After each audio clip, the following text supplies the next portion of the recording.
네, 됐습니다. 이번 제 1기 10과의 제목은 휘장 가운데로 길을 여심이라고 하는 주제를 우리가 공부를 했습니다. 화요일 날에도 이 주제로 공부를 했고 어제도 이 주제로 공부를 했는데 오늘은 좀 정리하는 시간을 가져보도록 하겠습니다. 히브리서 9장 24절 기억절 말씀 함께 읽도록 하겠습니다. 시작. 그리스도께서는 참것의 그림자인 손으로 만든 성소에 들어가지 아니하시고 바로 그 하늘에 들어가사 이제 우리를 위하여 하나님 앞에 나타나시고. 네, 제가 지난번에도 말씀드렸지만 이 말씀을 듣고 히브리 사람들은 환호성을 질렀을 거예요. 굉장히 막 희망적이고 막 들뜨게 하는 그런 소식인데도 불구하고 우리들이 읽을 때는 아무 감정이 없습니다. 한번 생각을 해볼까요? 이스라엘 백성들은 수천 년 동안 동물의 피를 가지고 인간이 만든 성소에서 하나님이 원하시는 참 제사의 흉내를 내왔습니다. 동물의 피로 사람이 대속함을 받을 수 없죠. 근데 어쨌든 이 예수께서 언젠가 오셔서 우리를 위해서 진짜 예수님의 보혈을 흘려주실 것이고 그 보혈을 가지고 하나님 앞에 단번에 들어가셔서 단 한 번의 제사를 통해서 우리 모든 인류의 죄값을 치르신다고 하는 이 소망을 가지고 그 제사를 했던 것이죠. 근데 그 제사가 드디어 이루어졌다고 하는 이야기입니다. 그래서 그리스도께서는 그림자인 손으로 만든 장막 성소에 들어가지 아니하시고 하늘에 있는 참것인 하늘 성소에 들어가사 당신의 피를 가지고 하나님의 보좌 앞으로 지금 올라가셨다. 태초에 약속하신 그 제사, 가죽옷을 입혀주시면서 약속하신 창세기 3장 15절의 그 언약이 이루어졌느니라 하는 그 말이에요. 그럼 이스라엘 백성들은 이 말씀을 들으면서 환호하겠죠. 와, 우리가 몇천 년 동안 매일매일 반복해서 드리던 그 가짜 제사, 그렇죠? 뭔가 불완전한 제사. 왜? 동물의 피는 또 인간 제사장은 불완전하잖아요. 근데 예수님의 보배로운 피와 예수님이 제사장 되셔서 그 피를 몸소 가지시고 하늘로 올라가셔서 아버지 앞에 섰다는 이 놀라운 기별은 얼마나 우리에게 희망을 주는 기별인지 모릅니다. 제 깨닫기, 느끼기, 행하기를 한번 읽고 넘어가겠습니다.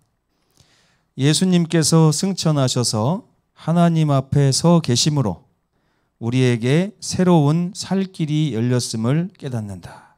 예, 깨달아야 될 게 있어요.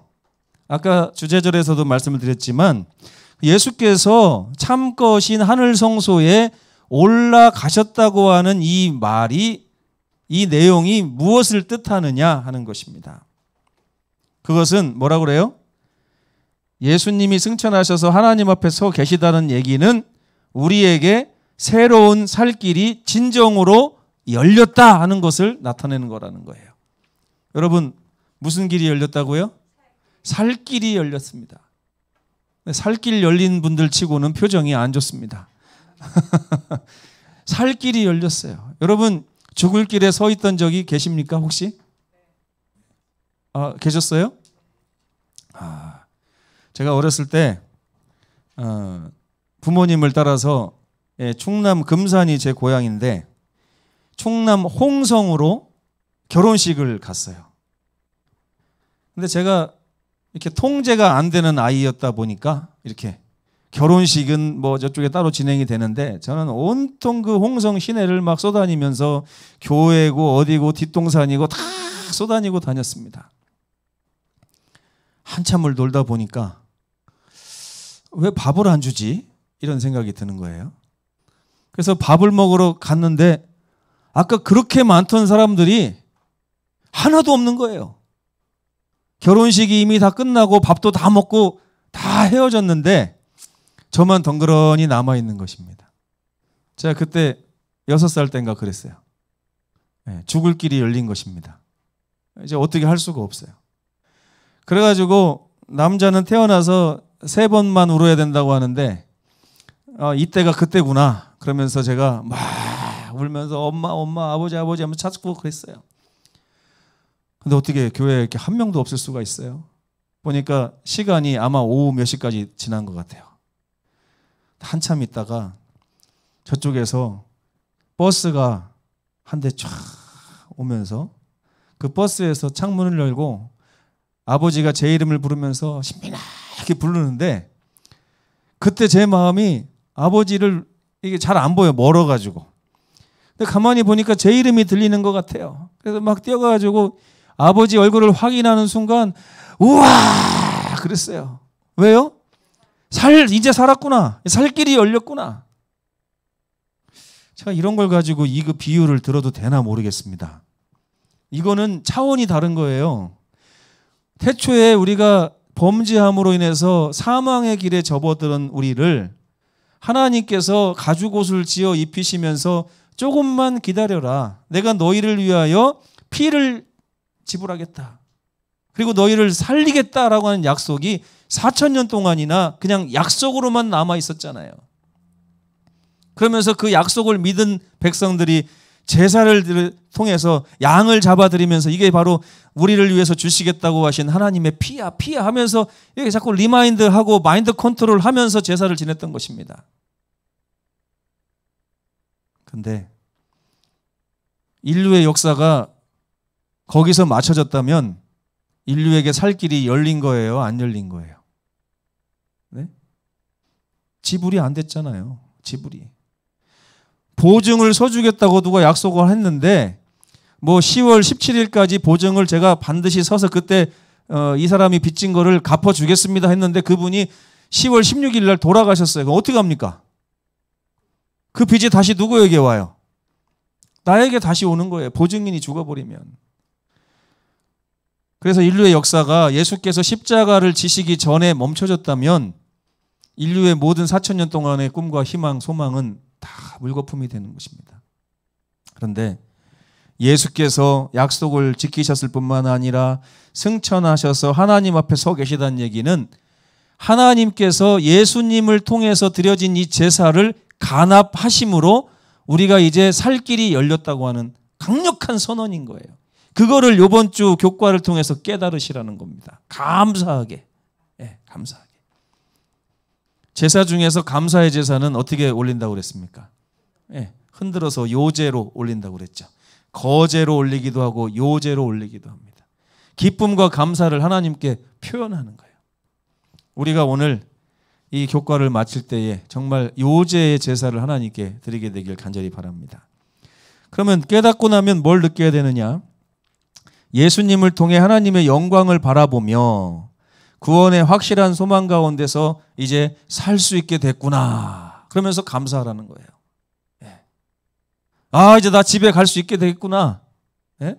이제 내 빚이 탕감되게 되었구나. 그러면서 감사라는 얘기예요. 10월 17일 날 갚아주기로 했던 분이 10월 16일 날 응급실에 가셔갖고 돌아가시려고 하면 마음이 조마조마할 거 아니에요?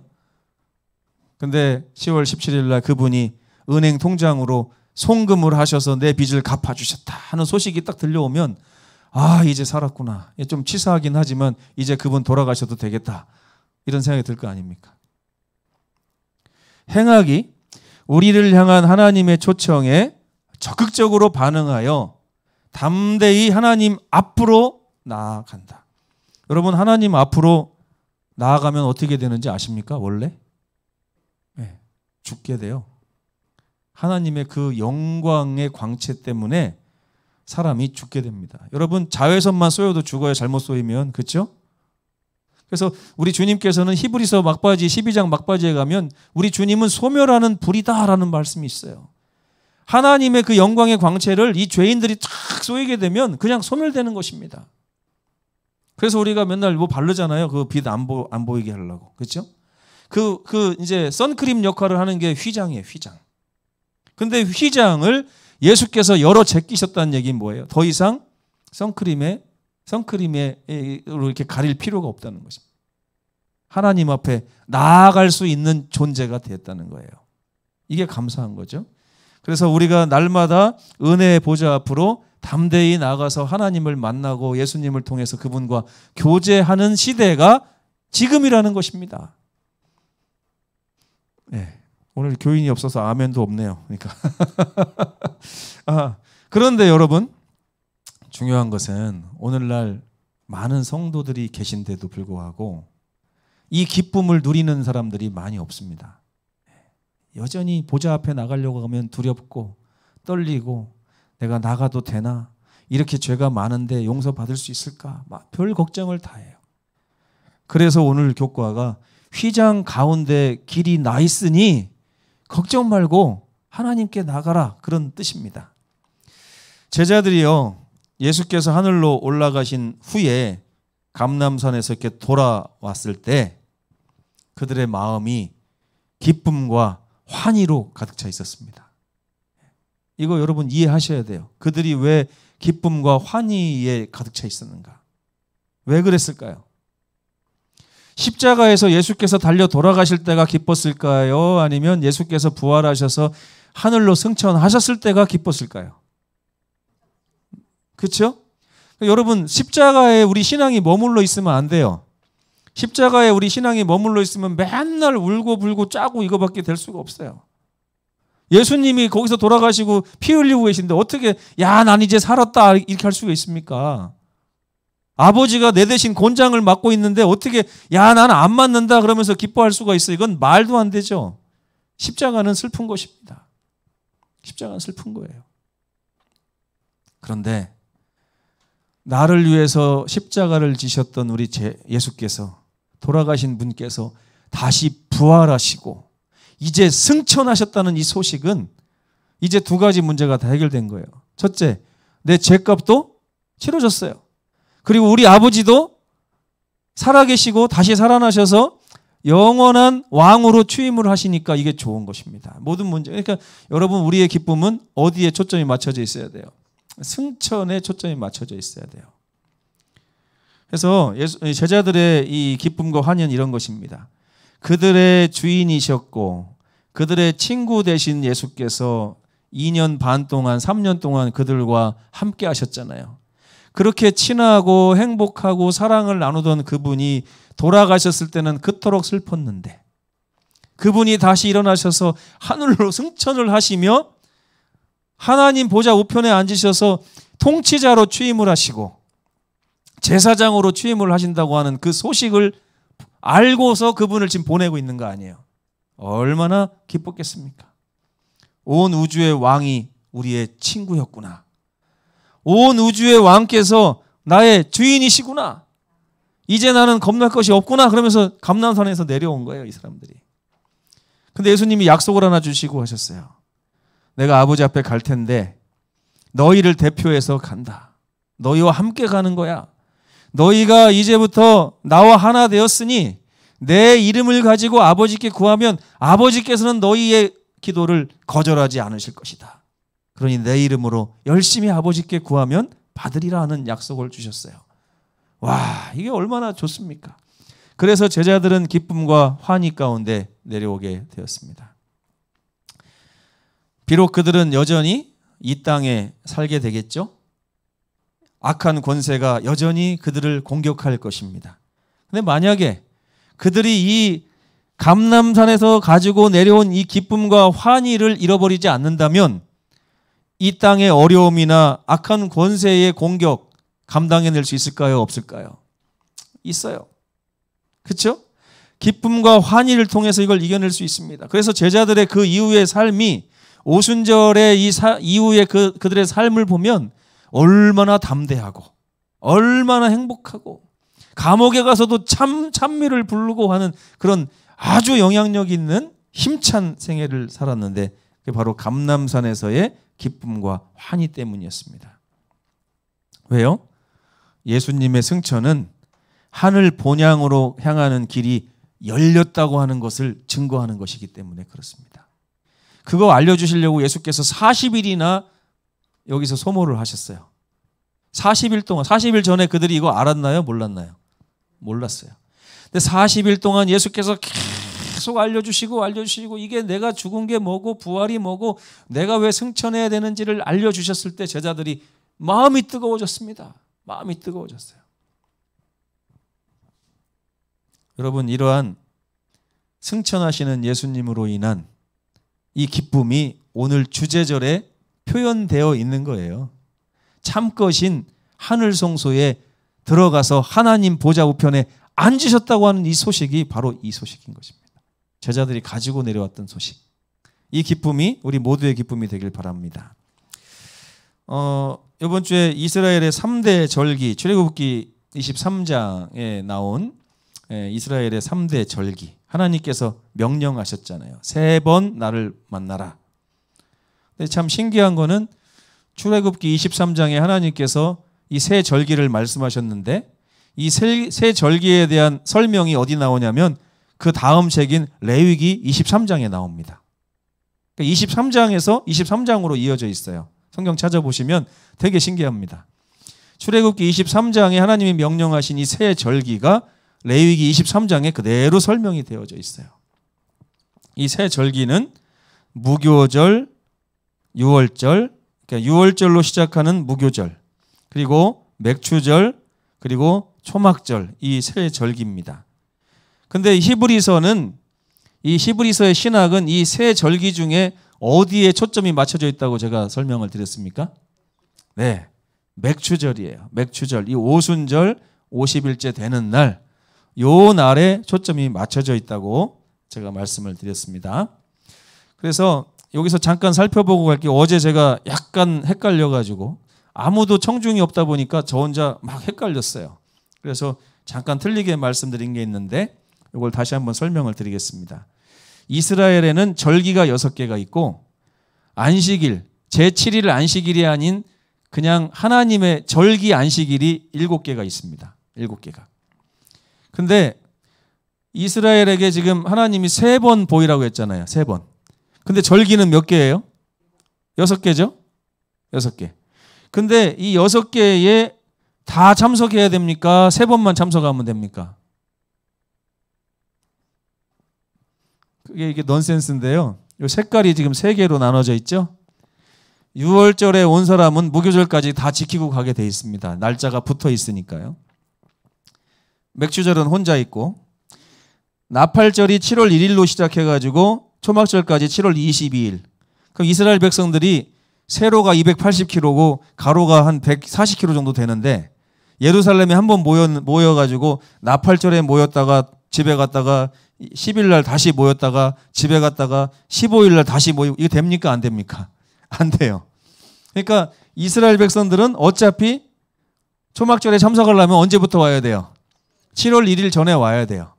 그래서 하나님께서는 이 6절기를 다 강조하신 것인데 3번만 오면 되는 것입니다. 그래서 1월 14일 전에 와가지고 1월 14일부터 21일까지 이렇게 참석을 해요. 절기에. 근데 특별히 안식일이 언제입니까? 6월절 다음 날인 1월 15일과 6월절이 맞춰지는 21일, 7째 날 끝날. 그래서 첫날과 끝날이 안식일입니다.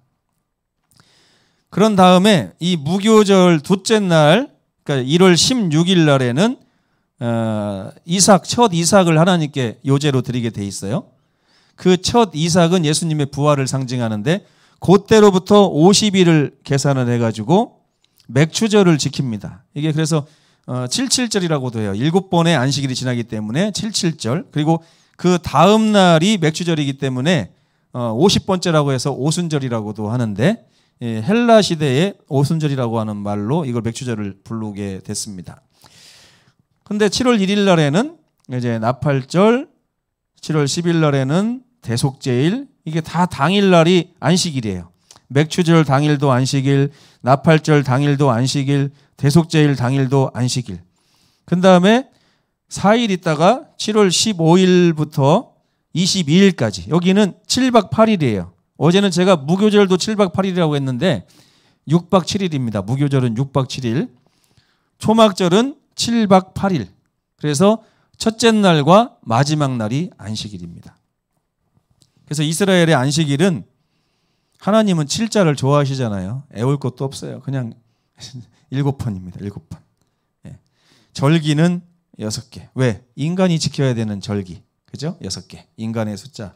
저는 그렇게 해석을 하는데 어쨌든 무교절과 유월절은 붙어 있고 맥추절 그리고 나팔절, 대속제일, 초막절 이렇게 붙어 있어서 3번 하나님께 이제 와야 되는 것입니다.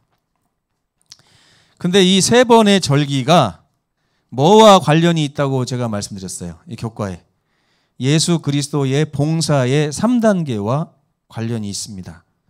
그래서 이 무교절 유월절은 희생 제물이신 예수님을 기념하는 거예요. 그런 다음에 맥추절은 제사장으로 등극하신 예수님을 기념하는 날입니다. 그래서 오순절날 성령이 내리는 이유가 뭐예요? 그 전까지는 예수께서 희생 제물이셨기 때문에 성령을 내릴 수 있는 권한을 받지 못하셨어요. 근데 하늘에 가서 통치자의 권한을 입으시고 제사장 사역을 시작하시면서 곧바로 제사장 사역에 취임하신 기념으로 성령을 꽉 쏴주신 것입니다. 약속하신 성령을. 예. 그 다음에 3번째 초막절은 이제 심판장이신 예수님을 말씀하고 있습니다. 그래서 우리는 이 3가지를 통해서 은혜를 받아야 돼요. 첫째, 나를 위해서 희생하신 주님을 생각하며 은혜를 받고, 나를 위해 중보하시는 우리 주님을 보면서 은혜를 받고, 그리고 나를 결국에 모든 심판으로부터 건져내시고 하늘 백성으로 삼으셔서 하늘 장막에 거하시게 하시는 주님을 또 기념하는, 거기서 은혜를 받는 3번의 3중 은혜를 1년에 한 번씩 받게 돼 있습니다. 하나님이 굉장히 질서의 하나님이고 논리의 하나님이고 아주 정연하게 이 교육을 보통 철저하게 잘 시키시는 게 아닙니다. 그래서 우리가 몰랐을 뿐이지 이스라엘 백성들은 첫 번째 유월절날 참석했을 때 예수님의 희생을 감사했고요. 맥추절 때는 제사장, 요거는 알았는지 몰랐는지 모르겠어요. 그 사람들 한 꼴을 보니까 몰랐던 것 같기도 한데 어쨌든 제사장.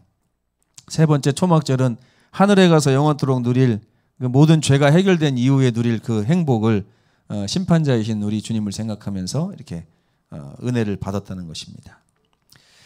이 중에서 히브리서는 뭘 강조하고 있다고요? 2번째, 제사장 직분이신 예수님을 강조하고 있는 것입니다. 그래서 무교절과 맥추절의 이 50일 사이에는 2번의 요제가 있어요. 맥추절이 50일이 시작되는 시점에서 요제를 한번 드리고 50일이 맞춰지는 시점에서 요제를 한 번 더 드립니다. 그래서 요제를 언제 드렸냐면 무교절의 둘째 날 드렸어요. 안식일이 언제라고 했습니까? 무교절 첫째 날이 안식일이죠. 그 바로 전날은 유월절입니다. 유월절에 무교절 안식일 첫날을 지낸 다음에 그 다음 날 안식 후 첫날 이제 첫 이삭 한 단의 제사를 드린 거예요. 이스라엘 백성들이. 근데 왜 성경에 안식 후 첫날이라고 하는 말은 있는데 일요일이라는 말은 없어요. 그 당시 요일이 없기 때문에. 그리고 이 안식일은 요새로 따져서 꼭 토요일이라는 법은 없어요. 1월 14일을 기준으로 정해지는 것입니다. 예. 니산월, 아비벌 똑같은 말이지만 이 아비벌 1월 14일이 유월절이고 그 다음 날은 안식일이에요. 무조건 그래요. 그러니까 이 날이 수요일이 될 수도 있고 화요일이 될 수도 있습니다. 어쨌든 그 안식일을 지난 다음 날 이 첫 이삭 한 단을 하나님께 드리게 됐는데 이게 바로 뭐냐면 첫 열매를 하나님께 드리는 거예요. 고린도전서 15장에 보면 잠자는 자들의 첫 열매가 되신 예수님에 대해서 바울이 얘기하잖아요. 잠자는 자들의 첫 열매가 된 것을 기념해서 하나님께 이렇게 드린 제사가 무교절 둘째 날 첫 이삭 제사입니다. 그래서 예수님께서 금요일 날 오후 3시에 돌아가시고 안식일에 무덤에서 쉬신 다음에 일요일 날 아침에 일어나셨어요. 그렇죠? 일어나시자마자 성경에는 뭘 드리라고 되어 있습니까? 첫 이삭 한 단의 제사를 드리라고 되어 있어요. 그래서 예수께서 마리아에게 아직 나를 만지지 말아라. 네가 나를 만지는 것보다 더 급한 일이 있다. 하나님께 요제 드리러 가야 된다. 그래서 그날 하나님께 올라갔다 오시는 장면이 요한복음 20장에 나오는데, 어제 제가 그날 저녁에 도마를 만났다고 했는데 그게 아니고 며칠 뒤에 도마를 만나가지고는 이제 만져도 된다 이렇게 하면서 예수께서 만지라고 하는 부분이 나옵니다. 예수님이 하늘나라에 그래서 승천을 몇 번 하신 거예요? 네, 2번 하신 거예요. 2번. 일요일 날 부활하자마자 그날 갔다 오셔서 하나님께 이 제사의 승인을 받고, 그 다음에 2번째 승천하실 때는 제사장으로 취임하기 위해서 승천을 하시는 거예요. 그런 다음에 이 2번째 승천은 이제 40일 후에 하셨잖아요. 40일 후에 하셨는데 승천하시고 나서 제자들이 오순절 성령을 받기까지는 한 열흘 정도 시간이 소요가 됐어요. 열심히 마가의 다락방에 모여서 기도할 때 갑자기 성령이 내리셨잖아요. 그날이 오순절입니다. 맥추절이에요. 이제 반대인데 이스라엘 백성들이 애굽에서 나와서 시내산까지 도착하는 시간이 한 열흘 정도 걸렸어요. 네, 열흘 정도. 그 다음에 계명을 받기 위해서 모세가 시내산에 올라갔던 시간이 40일입니다. 그러니까 40일 후에 모세가 내려와서 이스라엘 백성들과 언약을 맺죠. 하나님과 이스라엘 백성들의 언약. 그러니까 이 맥추절은 언약하고도 관련이 있어요. 이제 십자가의 보혈을 받아들인 사람들이 우리 예수님을 통해서 하나님과 언약 관계로 들어가는 날이 이 맥추절 50일째 오순절이에요. 이게 굉장히 중요합니다. 그래서 히브리서에서 자꾸 주장하는 게 뭐예요? 우리에게는 중보자이신 예수님을 통해서 뭐가 시작됐다고요? 새 언약이 시작됐다. 우리가 하나님과 새로 맺은 언약이 이제 시작된 것이다. 그러면서 맥추절의 그 제사를 강조하는데, 그래서 맥추절에는 새로운 소제를 한번 다시 드리게 되어 있습니다. 그것도 안식일 7이 7번 있는 7, 7에 49. 너무나 완전하게 예수께서 제사장 직분을 수행하실 수 있는 자격을 얻으셨다고 하는 뜻이 될 수도 있겠죠. 과연 혹시 이 유튜브를 통해서 지금 처음 이런 말씀을 접하는 분들은 이해를 하실까 싶기도 하고 참 제 마음이 답답한데 자주 좀 들으시고요. 아시는 분들도 더 자주 들으셔야 이게 은혜를 받습니다. 그래서 이 맥추절과 무교절의 이 요제는 예수 그리스도의 부활과 승천 그리고 하늘 성소에서의 중보 사역을 상징하는 것입니다. 그래서 맥추절은 예수께서 하늘 성소의 제사장 직분을 시작하시는 날이다. 이렇게 생각하시면 되겠습니다. 그래서 6월절에 예수께서 그 십자가에 달려 돌아가셨을 때 성경이 뭐라고 기록하고 있어요? 휘장이 위아래로 쫙 찢어졌다 그랬잖아요. 이 휘장은 원래 죄인들을 보호하기 위한 것이었어요. 창세기 3장에서 하나님께서 두루 도는 화염검 가지고 생명나무의 길을 지키셨잖아요. 못 오게 지키는 게 아니에요. 하나님이 계신 곳으로 죄인들이 접근하게 되면 죽게 돼 있습니다. 그래서 그거를 가려주신 거예요. 접근하지 못하도록. 그게 성소에 보면은 이제 뜰에 들어갈 때도 휘장이 있고 성막에 들어갈 때도 휘장이 있고 지성소 앞에도 휘장이 있습니다. 그런데 보통 이 뜰의 휘장과 성막에 들어가는 휘장들은 쉽게 열려 있어요. 근데 지성소에 있는 휘장은 열려 있지 않고 늘 막혀져 있어요. 하나님의 쉐키나가 거기 있기 때문에. 제사장들도 함부로 거기 접근을 못합니다. 그래서 비느하스와 홈니와 비느하스가 거기서 죽었잖아요. 하나님이 허락하지 않은 불을 가지고 함부로 지성소에 가가지고 그 휘장 열었다가 바로 죽임을 당한 거예요. 여호와의 속죄소에서 막 불이 나와 삼켜버렸죠. 속죄소 나온 게 아니라 그 향단의 불이 삼켜버렸습니다. 근데 이제 이번 교과의 핵심은 뭐냐? 예수께서 십자가에 달려 돌아가신 후에 하늘 성소의 제사장으로 취임하셔서 하나님 보좌 우편에 앉으셨다고 하는 이 내용은 이제 우리가 예수께서 가신 그 길을 따라서 함께 예수님의 보좌에 지금 앉아 있다고 하는 증거가 된다는 거예요. 앞으로 그렇게 된다는 게 아니고요.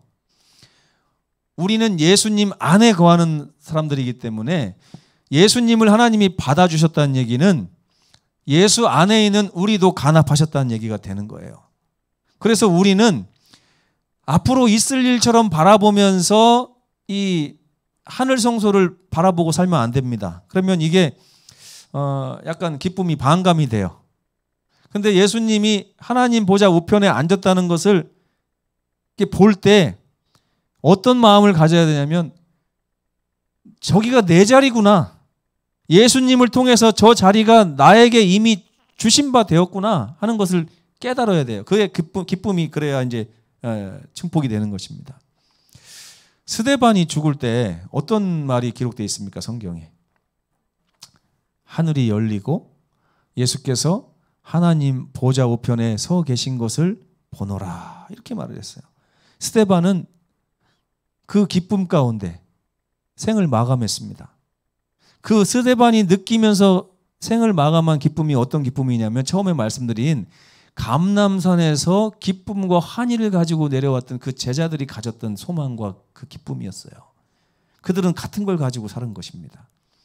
그 스데반은 예수께서 보좌 우편에 앉은 걸 보니까 모든 게 다 해결된 거예요. 내 삶에서 내 삶이 이렇게 맞춰진다 해도 나는 전혀 걱정할 것이 없고, 저 자리가 이제 내 자리니 난 죽고 나서 깨어나고 주님 오시는 그날에 반드시 저 자리에 가게 될 것이다. 저게 내 자리다 하는 기쁨 가운데 생을 마감했어요. 왜? 휘장 사이로 난 그 길을 스데반은 알고 있었기 때문에 그렇습니다. 참 히브리서의 기별은 얼마나 은혜가 충만한지 몰라요. 휘장은 예수님의 죽음과 그분의 중보 사역으로 인해서 열리게 되었습니다. 그래서 죄인들은 이제 예수님으로 인해 그 사이길로 하나님께 늘 들락날락 할 수가 있는 그런 존재가 됐어요. 이게 바로 히브리서 4장 16절, 히브리서의 온통 주제절이 4장 16절에 가 있거든요. 우리에게는 이러한 대제사장이 계시니 그가 우리를 중보하시기 때문에 때를 따라 돕는 은혜를 얻기 위하여 은혜의 보좌, 하나님이 계신 그 보좌에 날마다 나아갈 수 있게 되었다 하는 놀라운 요제절의 맥추절의 기별을 바울이 전하고 있는 것입니다. 결론입니다. 히브리서 12장에 가보시면 사도 바울은 예수께서 휘장 가운데 내신 길을 통해 우리가 하늘 도성에 이르러 있다고 선언하고 있어요. 제가 좀 전에 말씀드릴 때 여러분 의심하는 눈빛이 좀 있더라고요. 정말 우리가 하늘에 도착했단 말인가? 근데 혼자 저렇게 생각하는 거 아니야? 근데 성경에 나옵니다. 함께 좀 읽어보겠습니다. 시작. 너희가 이른 곳은 시온산과 살아계신 하나님의 도성인 하늘의 예루살렘과 천만 천사와 하늘에 기록된 장자들의 모임과 교회와 만민의 심판자이신 하나님과 및 온전하게 된 의인의 영들과 새 언약의 중보자이신 예수와 및 아벨의 피보다 더 나은 것을 말하는 뿌린 피 앞에 너희가 지금 이르러 있다. 그 전에 무슨 말씀 나온지 아세요? 너희 지금 이 세상 장막에 이른 거 아니야. 이렇게 말하면서 이 말씀을 하셨어요. 우리는 앞으로 이를 것이 아니라 이미 예수님을 통해서 이르러 있다고 하는 기별을 사도 바울이 전하고 있는 거예요. 너희 몸은 여기 있지만 너희의 모든 것이 법적으로 지금 하늘에 이르러 있어 라고 말하고 있는 것입니다. 얼마나 이게 큰 감동입니까? 그러면서 아직 몸은 저기 못 가 있잖아요. 그죠? 우리가 이곳에 이른 우리가 어떤 삶을 살아야 하는지를 이렇게 강조합니다. 12장 29절. 그러므로 우리가 흔들리는 나라가 아닙니다. 흔들리지 않는 나라. 여러분 통장에 있는 돈 흔들려요? 안 흔들려요? 여러분이 사놓은 아파트 흔들립니까? 안 흔들립니까?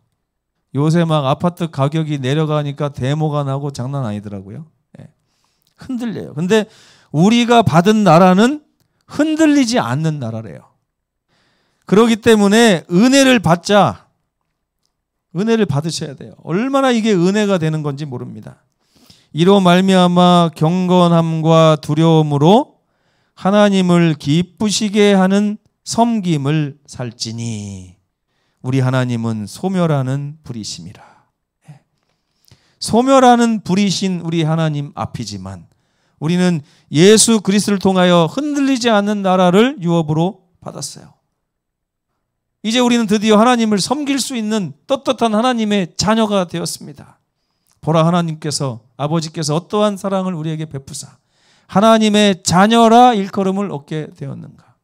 영접하는 자 곧 그 이름을 믿는 자들에게는 하나님의 자녀가 되는 권세를 주셨으니, 이게 다 강조하는 게 똑같아요. 우리가 하나님 자녀의 신분으로 이제 회복되었으니 이제는 기쁘게 하나님을 섬기고 하나님을 기쁘시게 하는 삶을 살면 어떻겠느냐. 이 바울의 외침 반응하시고 감사함으로 아멘 하시는 우리 모두가 되시기를 간절히 바랍니다. 묵상 기도하시고 교과를 마치겠습니다.